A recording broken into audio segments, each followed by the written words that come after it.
Thank you. Thank you. Thank you. Thank you so much. Thank you.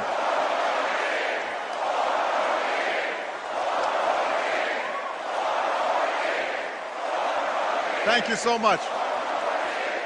Thank you. Thank you very much, everybody. Thank you. Michelle, I love you so much.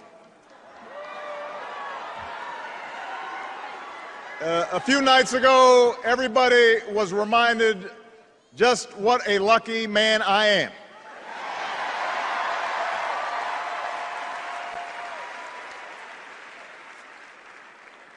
Malia and Sasha, we are so proud of you.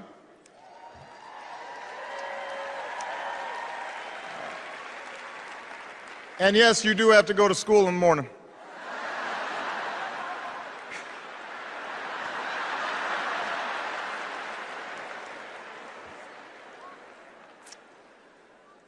And Joe Biden, thank you for being the very best vice president I could have ever hoped for, and being a strong and loyal friend.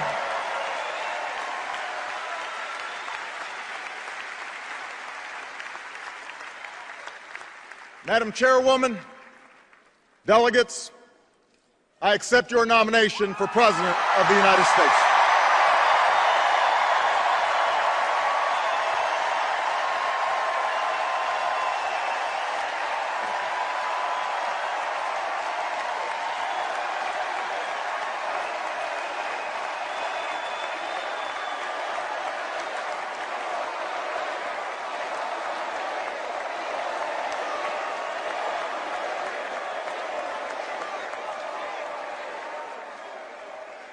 Now, the first time I addressed this convention in 2004, I was a younger man,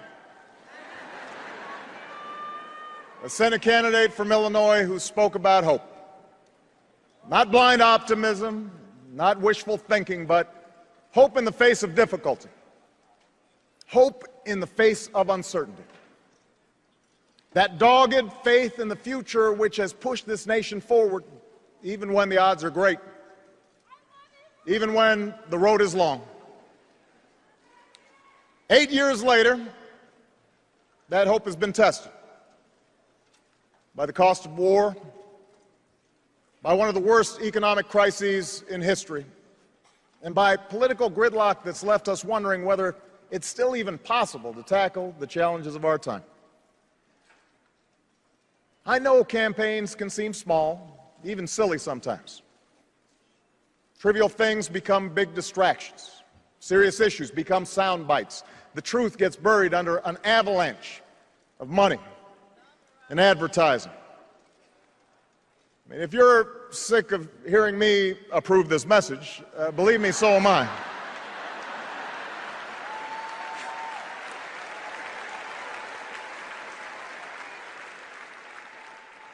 But when all is said and done, when you pick up that ballot to vote, you will face the clearest choice of any time in a generation. Over the next few years, big decisions will be made in Washington on jobs, the economy, taxes and deficits, energy, education, war and peace. Decisions that will have a huge impact on our lives and on our children's lives for decades to come. And on every issue, the choice you face won't just be between two candidates or two parties. It will be a choice between two different paths for America, a choice between two fundamentally different visions for the future. Ours is a fight to restore the values that built the largest middle class and the strongest economy the world has ever known.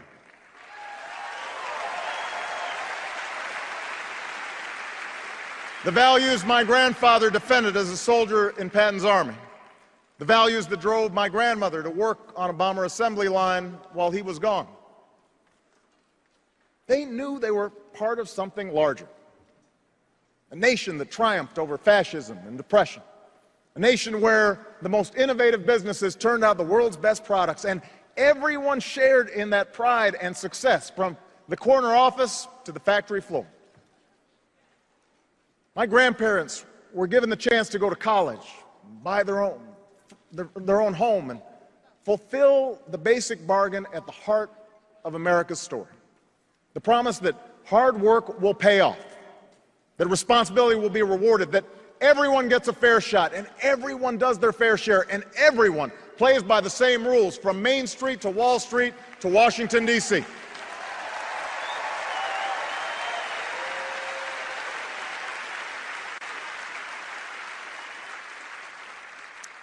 And I ran for president because I saw that basic bargain slipping away.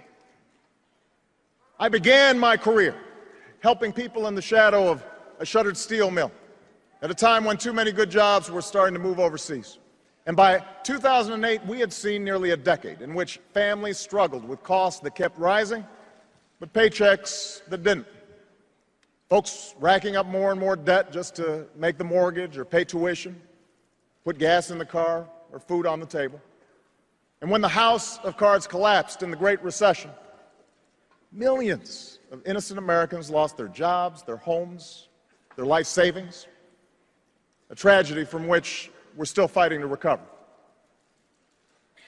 Now, our friends down in Tampa at the Republican convention were more than happy to talk about everything they think is wrong with America, but they didn't have much to say about how they'd make it right.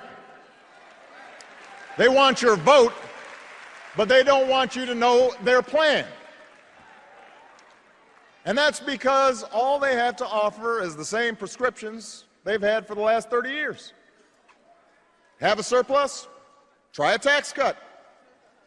Deficit too high? Try another. Feel a cold coming on? Take 2 tax cuts, roll back some regulations, and call us in the morning.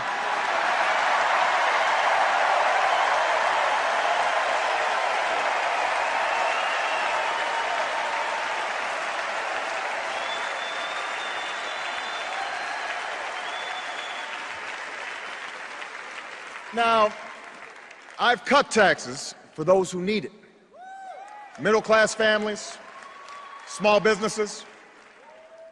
But I don't believe that another round of tax breaks for millionaires will bring good jobs to our shores or pay down our deficit. I don't believe that firing teachers or kicking students off financial aid will grow the economy or help us compete with the scientists and engineers coming out of China. After all we've been through, I don't believe that rolling back regulations on Wall Street will help the small businesswoman expand or the laid-off construction worker keep his home. We have been there. We've tried that, and we're not going back. We are moving forward, America.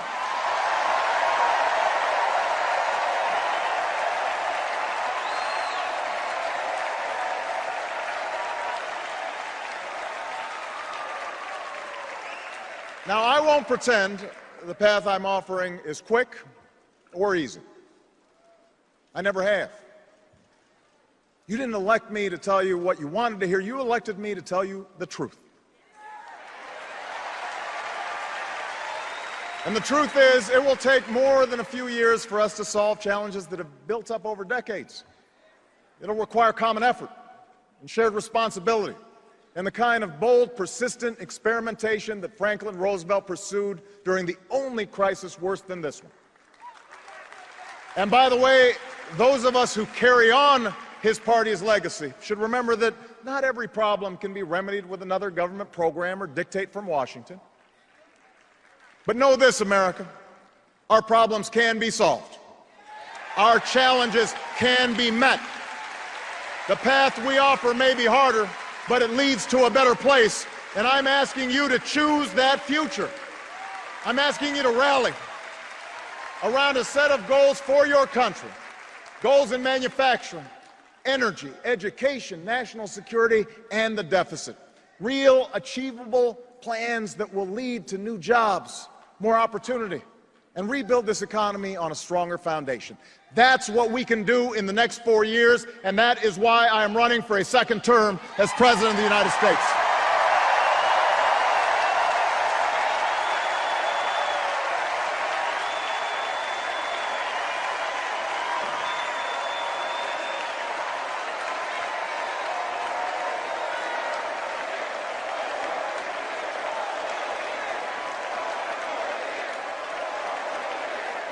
We can choose a future where we export more products and outsource fewer jobs. After a decade that was defined by what we bought and borrowed, we're getting back to basics and doing what America's always done best. We are making things again. I've met workers in Detroit and Toledo who feared they'd never build another American car. And today they can't build them fast enough because we reinvented a dying auto industry that's back on the top of the world. I've worked with business leaders who are bringing jobs back to America, not because our workers make less pay, but because we make better products, because we work harder and smarter than anyone else. I've signed trade agreements that are helping our companies sell more goods to millions of new customers, goods that are stamped with 3 proud words, made in America.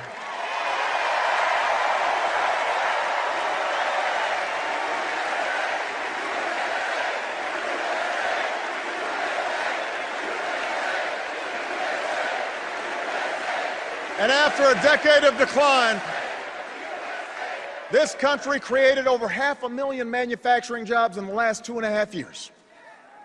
And now you have a choice. We can give more tax breaks to corporations that ship jobs overseas, or we can start rewarding companies that open new plants and train new workers and create new jobs here in the United States of America.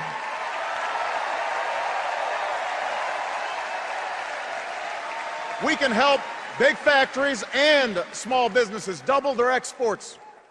And if we choose this path, we can create 1 million new manufacturing jobs in the next 4 years. You can make that happen. You can choose that future. You can choose the path where we control more of our own energy.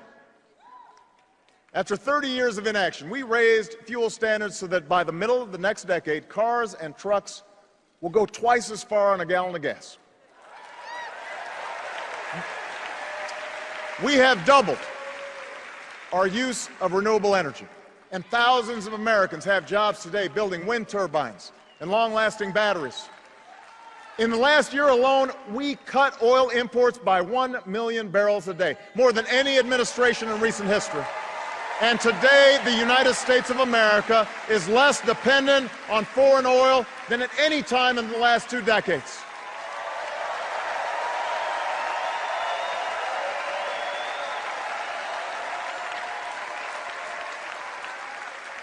So now you have a choice between a strategy that reverses this progress or one that builds on it. We've opened millions of new acres for oil and gas exploration in the last 3 years, and we'll open more. But unlike my opponent, I will not let oil companies write this country's energy plan or endanger our coastlines or collect another $4 billion in corporate welfare from our taxpayers. We're offering a better path.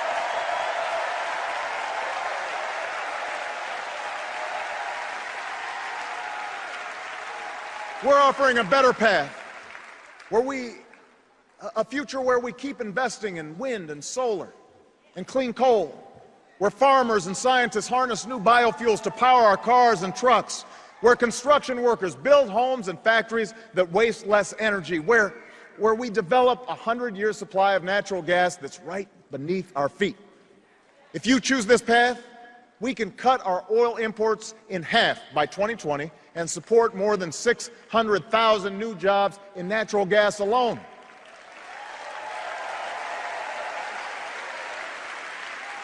And yes, my plan will continue to reduce the carbon pollution that is heating our planet, because climate change is not a hoax. More droughts and floods and wildfires are not a joke. They are a threat to our children's future, and in this election, you can do something about it.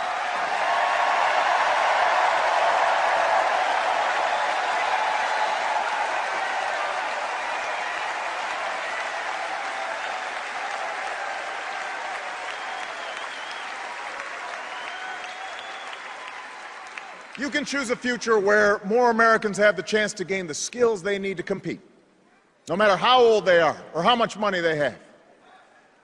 Education was the gateway to opportunity for me. It was the gateway for Michelle. It was the gateway for most of you. And now, more than ever, it is the gateway to a middle-class life.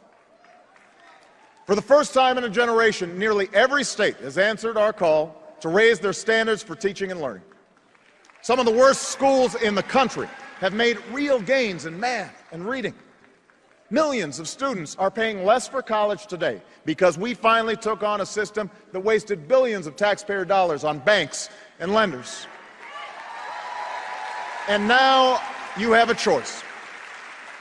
We can gut education, or we can decide that in the United States of America, no child should have her dreams deferred because of a crowded classroom or a crumbling school.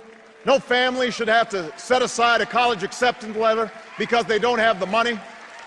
No company should have to look for workers overseas because they couldn't find any with the right skills here at home. That's not our future. That is not our future.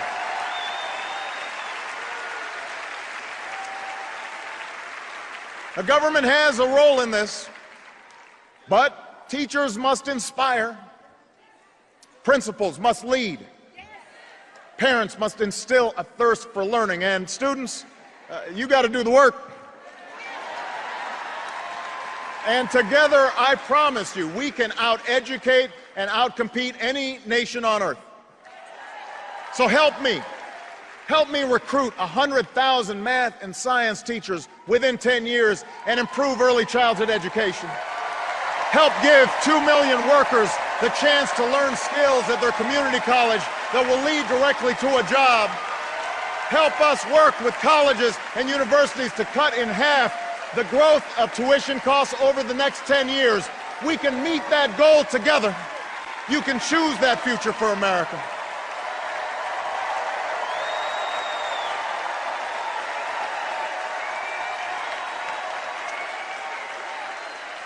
That's our future. You know, in a world of new threats and new challenges, you can choose leadership that has been tested and proven. 4 years ago, I promised to end the war in Iraq. We did. I promised to refocus on the terrorists who actually attacked us on 9/11, and we have. We've blunted the Taliban's momentum in Afghanistan, and in 2014, our longest war will be over. A new tower rises above the New York skyline. Al-Qaeda is on the path to defeat, and Osama bin Laden is dead.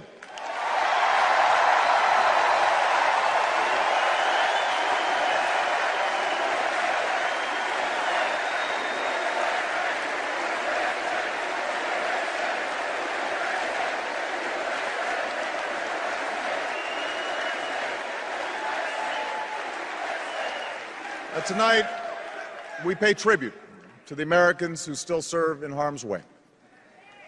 We are forever in debt to a generation whose sacrifice has made this country safer and more respected.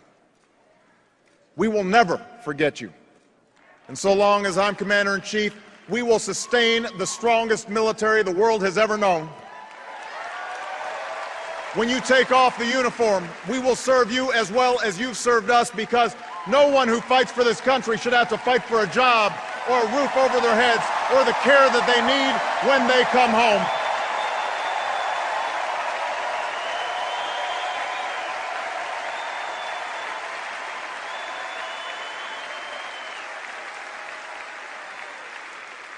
Around the world, we've strengthened old alliances and forged new coalitions to stop the spread of nuclear weapons. We've reasserted our power across the Pacific and stood up to China on behalf of our workers. From Burma to Libya to South Sudan, we have advanced the rights and dignity of all human beings, men and women, Christians and Muslims and Jews. But for all the progress that we've made, challenges remain. Terrorist plots must be disrupted. Europe's crisis must be contained. Our commitment to Israel's security must not waver. and neither must our pursuit of peace. The Iranian government must face a world that stays united against its nuclear ambitions.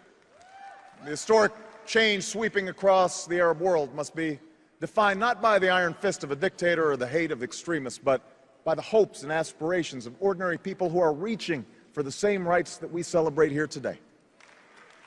So now we have a choice. My opponent and his running mate are new to foreign policy. But from all that we've seen and heard, they want to take us back to an era of blustering and blundering that cost America so dearly. After all, you don't call Russia our #1 enemy, not Al-Qaeda, Russia, unless you're still stuck in a Cold War mind warp.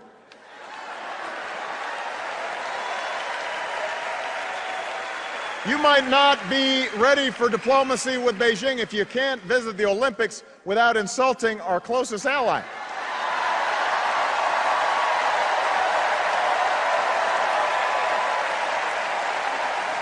My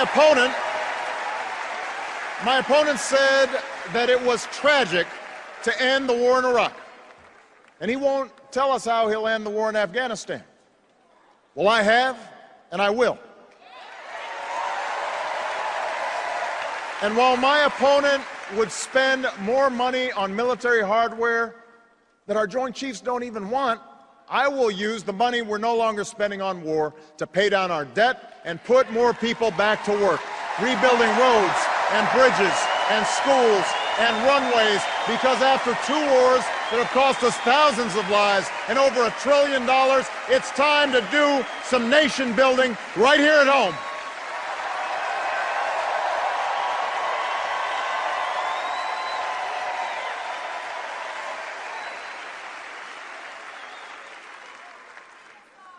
You can choose a future where we reduce our deficit without sticking it to the middle class. Independent experts say that my plan would cut our deficit by $4 trillion. And last summer I worked with Republicans in Congress to cut $1 billion in spending, because those of us who believe government can be a force for good should work harder than anyone to reform it so that it's leaner and more efficient and more responsive to the American people. I want to reform the tax code so that it's simple, fair, and ask the wealthiest households to pay higher taxes on incomes over $250,000.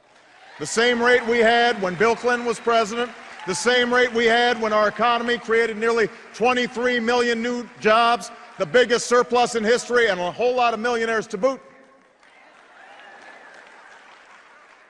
Now, I'm still eager to reach an agreement based on the principles of my bipartisan debt commission. No party has a monopoly on wisdom. No democracy works without compromise.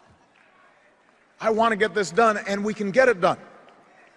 But when Governor Romney and his friends in Congress tell us we can somehow lower our deficits by spending trillions more on new tax breaks for the wealthy, well, what Bill Clinton call it? You do the arithmetic. You do the math. I refuse to go along with that. And as long as I'm president, I never will. I refuse to ask middle-class families to give up their deductions for owning a home or raising their kids just to pay for another millionaire's tax cut. I refuse to ask students to pay more for college or kick children out of Head Start programs to eliminate health insurance for millions of Americans who are poor and elderly or disabled. Also, those with the most can pay less. I'm not going along with that.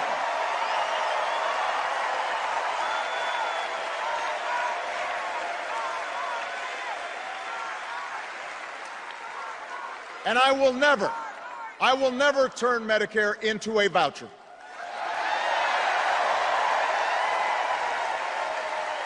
No American should ever have to spend their golden years at the mercy of insurance companies.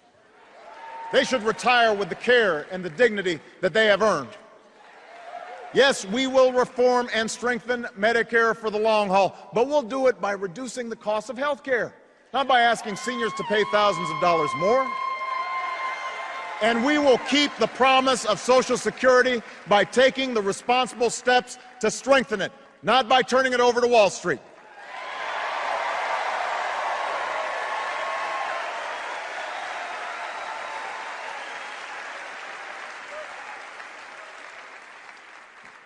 This is the choice we now face. This is what the election comes down to. Over and over, we've been told by our opponents that bigger tax cuts and fewer regulations are the only way. That since government can't do everything, it should do almost nothing. If you can't afford health insurance, hope that you don't get sick. If a company releases toxic pollution into the air your children breathe, well, that's the price of progress. If you can't afford to start a business or go to college, take my opponent's advice and borrow money from your parents.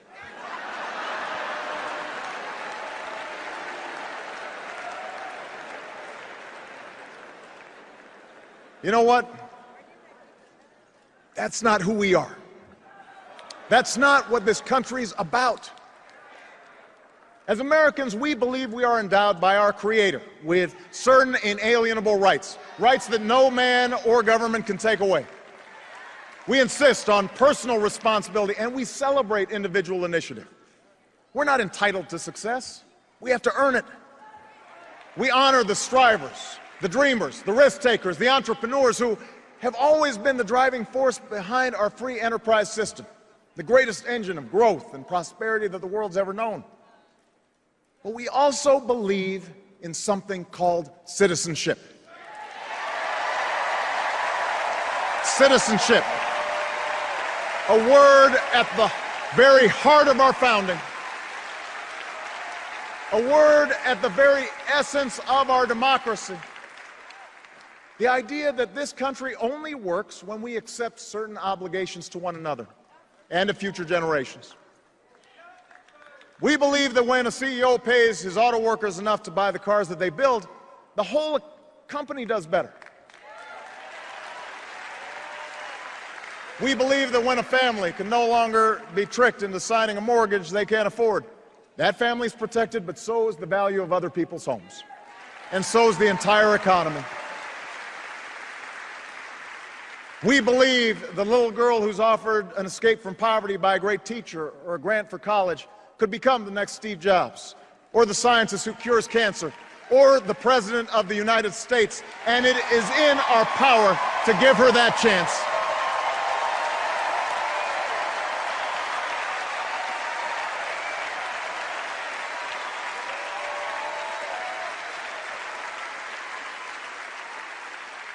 We know that churches and charities can often make more of a difference than a poverty program alone. We don't want handouts for people who refuse to help themselves, and we certainly don't want bailouts for banks that break the rules.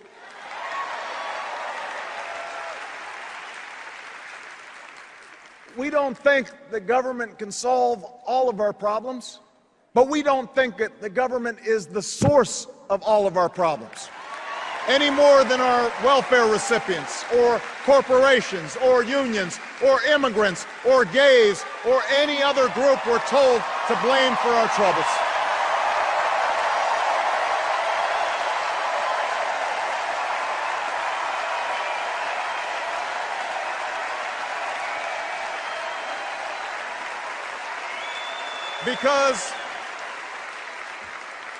Because America, we understand that this democracy is ours.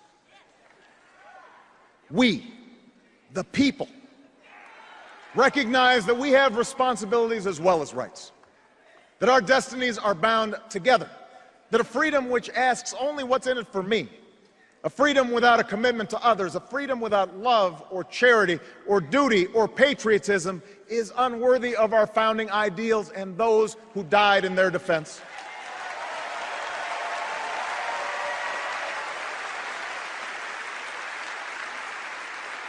As citizens, We understand that America is not about what can be done for us.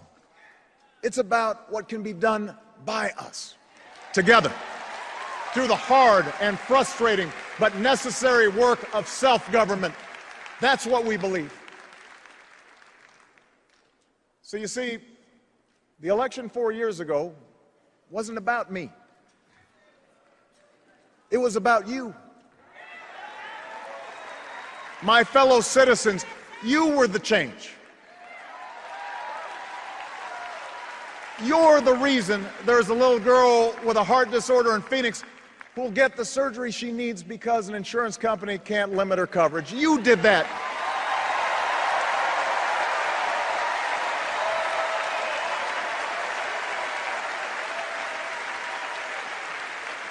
You're the reason a young man in Colorado who never thought he'd be able to afford his dream of earning a medical degree is about to get that chance. You made that possible.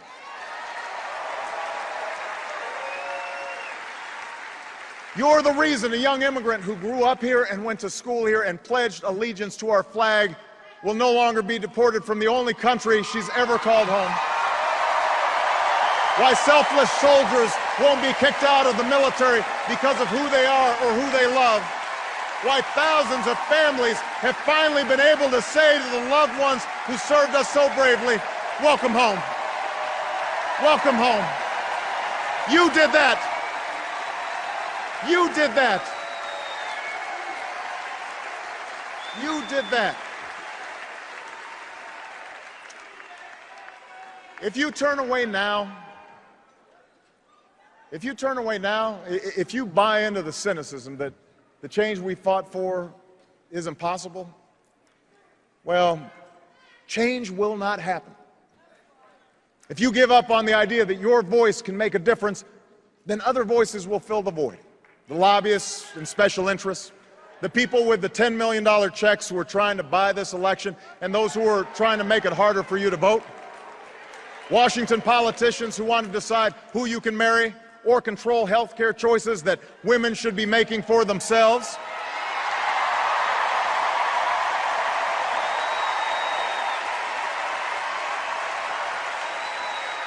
Only you can make sure that doesn't happen. Only you have the power to move us forward.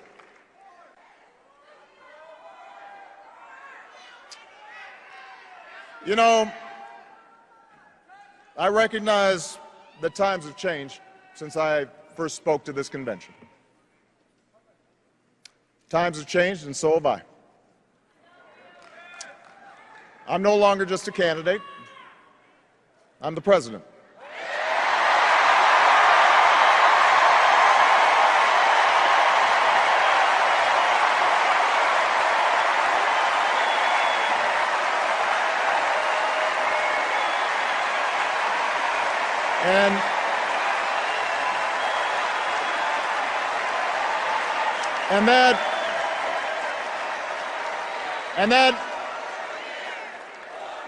And that means I know what it means to send young Americans into battle.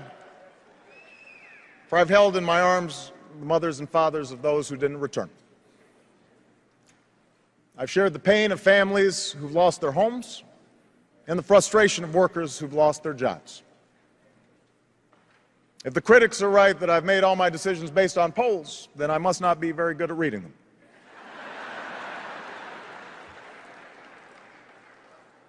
And while I'm very proud of what we've achieved together, I'm far more mindful of my own failings, knowing exactly what Lincoln meant when he said, "I have been driven to my knees many times by the overwhelming conviction that I had no place else to go."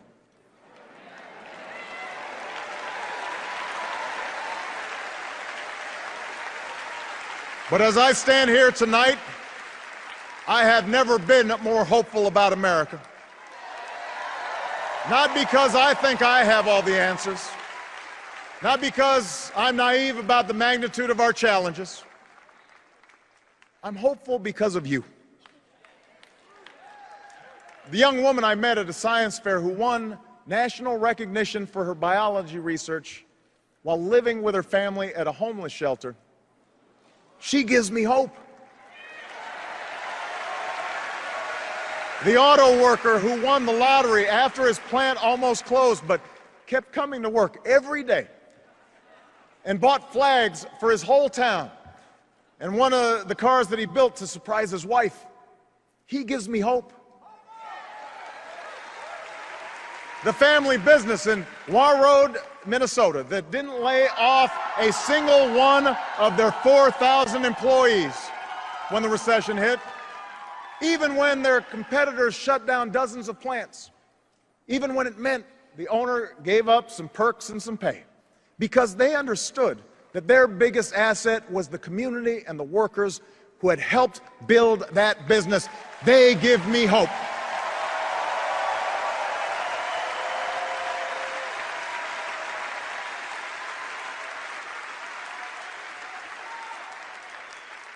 I think about the young sailor I met at Walter Reed Hospital, still recovering from a grenade attack that would cause him to have his leg amputated above the knee. And 6 months ago, we would watch him walk into a White House dinner honoring those who served in Iraq. Tall and 20 pounds heavier, dashing in his uniform, with a big grin on his face, sturdy on his new leg. And I remember how a few months after that, I would watch him on a bicycle, racing with his fellow wounded warriors on a sparkling spring day, inspiring other heroes who had just begun the hard path he had traveled. He gives me hope.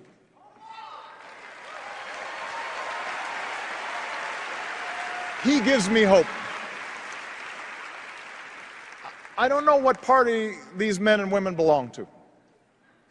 I don't know if they'll vote for me. But I know that their spirit defines us. They remind me in the words of Scripture that ours is a future filled with hope. And if you share that faith with me, if you share that hope with me, I ask you tonight for your vote.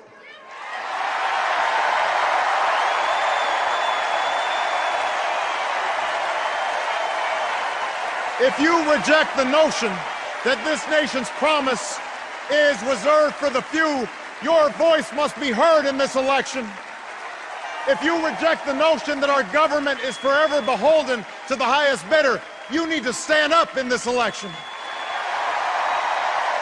If you believe that new plants and factories can dot our landscape, that new energy can power our future, that new schools can provide ladders of opportunity to this nation of dreamers, if you believe in a country where everyone gets a fair shot and everyone does their fair share and everyone plays by the same rules, then I need you to vote this November.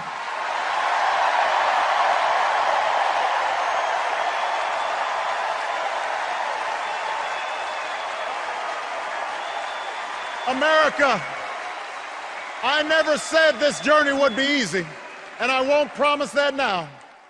Yes, our path is harder, but it leads to a better place. Yes, our road is longer, but we travel it together. We don't turn back. We leave no one behind. We pull each other up.